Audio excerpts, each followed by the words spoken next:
qui a des précisions et des bonnes questions à vous poser. Alors, je vous remercie encore.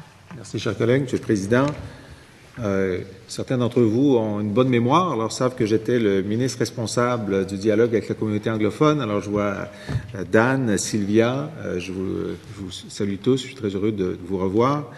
Et moi, ce que vous me dites aujourd'hui et ce que vous dites au ministre, je l'ai entendu pendant 18 mois et j'ai fait beaucoup d'efforts pour le comprendre. Et je pense que c'est très dommage que lorsqu'on aborde des grandes réformes, d'ailleurs les Québécois s'en plaignent, vous et nous, lorsque le Canada veut faire une grande réforme et on est obligé de lever la main et de dire « mais nous, on est différents. Vous avez oublié notre différence. Vous avez oublié qu'on a une identité et que notre identité, elle s'incarne dans des institutions et qu'il ne faut pas jouer avec ça comme si ça n'avait pas d'impact. » Alors, plusieurs des choses que vous dites, en fait, des gens de région nous disent la même chose, que le tissu de santé, le tissu d'implication des organisations et des personnes dans les conseils d'administration et dans les fondations font partie de la vitalité de la communauté. C'est vrai en Abitibi, c'est vrai sur la Côte-Nord, c'est vrai dans plusieurs régions. Et je dirais que c'est d'autant plus vrai lorsqu'on est une minorité linguistique à l'intérieur d'une autre minorité linguistique, mais quand même, cette communauté-là, elle existe. And with the support of my colleagues, I'll repeat this in English. I know our common language is French, and you've made your presentations in French. As I said, there's some English media here, and out of courtesy, I would say that I think we have to put this in our heads of legislators in Quebec, that there's an Anglophone community that lives through their institutions, through their school boards, through their media, through their universities, through the very fact that they meet around common purposes, and one of these important common purposes is healthcare in their language, and healthcare that they support, that they fund, and that is part and parcel of what it is to have a vital Anglo community in Quebec and in particular in Montreal. So to come with a ramrod and say we're going to have a brand new, completely amalgamated system without saying, okay, am I causing damage to the community's fiber? Is a mistake. J'étais heureux d'entendre le ministre dire « Ah bon, ben, c'est intéressant, je vais vous entendre, on va essayer de faire des aménagements. Je vois que vous avez des propositions à faire de compromis qui, comme vous l'avez dit, madame, seraient aussi intéressantes pour le reste du Québec où le tissu social est important. Et je sais combien le fait que ces institutions, vous les avez construites. Vous les avez construites. Et là, vous êtes bien sûr des participants à toutes les réformes que l'on fait, à l'amélioration, puis comme nous tous, et comme le ministre, vous voulez un meilleur continuum de soins, puis vous voulez que les snafous administratifs soient nivelés l'un après l'autre. Bon, mais il y a quand même un caractère identitaire dans le fait que ces institutions, vous les avez bâties, elles font partie de votre réalité et vous voulez continuer à les contrôler. Et vous avez fait un petit tableau dans votre mémoire, vous dites, en ce moment, dans les établissements, il y a de 88 à 144 membres de siège des conseils d'administration qui viennent de la communauté. Et après la réforme, ça va tomber à 7-8.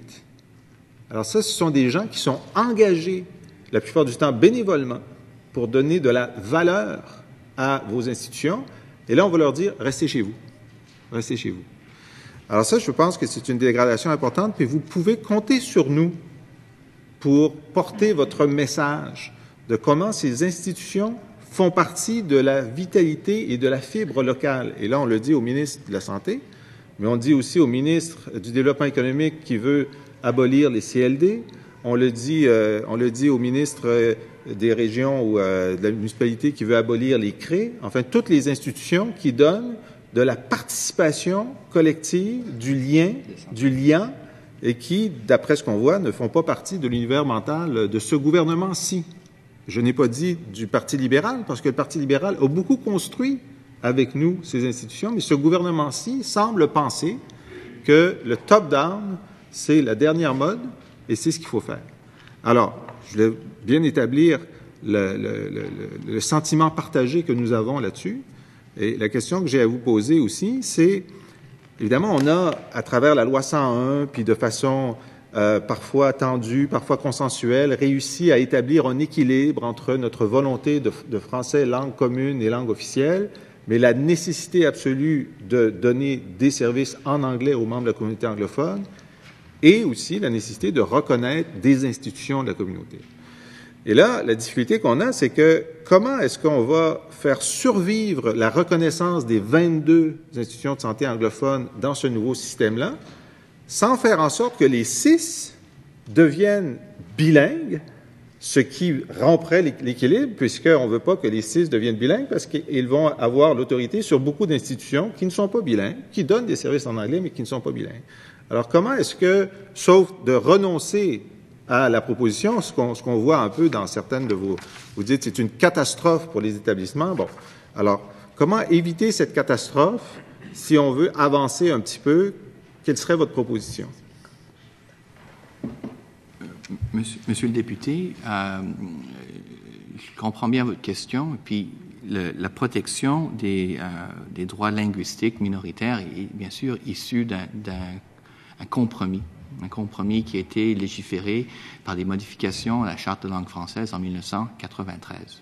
Puis une des craintes, et c'est là où la gouvernance devient très importante, c'est que la reconnaissance à l'article 29.1 peut être défait. Il peut être défait simplement par une résolution du conseil d'administration, une opinion de l'Office de la langue française et l'approbation du gouvernement. Donc, vous comprendrez, particulièrement dans un contexte comme ici à Québec pour le Jeffrey Hill St. Bridget's, où on représente 2% de la population, 1,6% du budget régional en santé, que le conseil d'administration peut très bien, demain matin, décider, sans qu'on ait un mot à dire, que la désignation de l'établissement ne serait plus désignée. Et dans ce cas-là, c'est catastrophique. Au-delà du monde qui peut rentrer dans l'établissement à titre de personnel bilingue, il n'y aura plus de services désignés pour la région, pour la communauté qui est ici. Donc, vous nous demandez qu'est-ce qui peut être fait. Bien, on vous revient sur l'histoire des conseils d'administration, parce que le chien de garde de 29.1, c'est le conseil d'administration. Alors, tout à l'heure, le ministre faisait référence à la loi 14. Vous vous souviendrez bien que sur la loi 14, les établissements de santé n'étaient aucunement mentionnés. Et ça, j'étais très heureux de ça, comme ministre responsable des Anglos, qu'ils ne l'étaient pas. Et sur la question de la désignation des villes bilingues, évidemment, nous avions proposé un mécanisme de revision qui était imparfait et sur lequel nous étions prêts à avoir beaucoup de compromis parce que le mécanisme de révision était inexistant.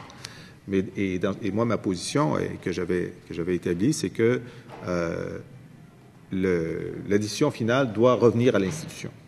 Il doit y avoir, à un moment donné, une révision quand la situation change, mais qu'à la fin, l'institution doit avoir le dernier mot là-dessus. Alors, vous dites le conseil d'administration de l'établissement désigné doit continuer à avoir le dernier mot là-dessus. J'entends ça, je trouve ça intéressant. Comment, mais si le ministre insiste pour vous intégrer dans un CIS, est-ce qu'il y a une autre suggestion à faire ou comment est-ce que c'est la seule façon d'y arriver, d'après vous, madame? C'est extrêmement difficile pour moi, de toute façon, d'envisager une solution qui ne laisse pas en place le statut coopératif séparé des institutions anglophones. Je ne suis pas un avocat, mais pour moi, le statut légal d'établissement, c'est quelque chose qui est important. C'est une institution. Il n'y a pas d'équivalence entre une institution et une installation. Une installation, c'est un édifice. Une institution, ça vit, et ça vit à partir de son CA. Nous comprenons que le gouvernement souhaiterait se donner des leviers beaucoup plus musclés sur la coordination de services, sur la budgétisation par programme. Il y a des idées intéressantes. Ce qui est important, c'est c'est juste 4 semaines depuis le dépôt de cette loi-là qui va complètement bouleverser la façon dans laquelle le système fonctionne. Nous pensons qu'avec un peu plus de temps, que nous serons capables ensemble de trouver des solutions qui répondent aux besoins, aux exigences tout à fait légitimes du gouvernement, sans complètement défaire le fruit des générations de la communauté et sans nuire à la communauté même, Alors, ce qu'on comprend, c'est que le gouvernement aimerait voter cette législation avant la fin de la session, soit le 9 décembre. Ça donne à peine quelques semaines. Nous considérons que, compte tenu de toutes les améliorations qu'il faudrait apporter à ce projet, ça nous semble complètement irréaliste et nous soumettons au ministre que, après ce qu'on a entendu des représentants de la communauté, une discussion de fond doit avoir lieu pour bien regarder les scénarios qui sont avancés et s'il faut prendre un peu plus de temps, ce serait peut-être sage que les législateurs et le gouvernement prennent un peu plus de temps to get this right. And if it ain't broken, don't fix it. Merci beaucoup.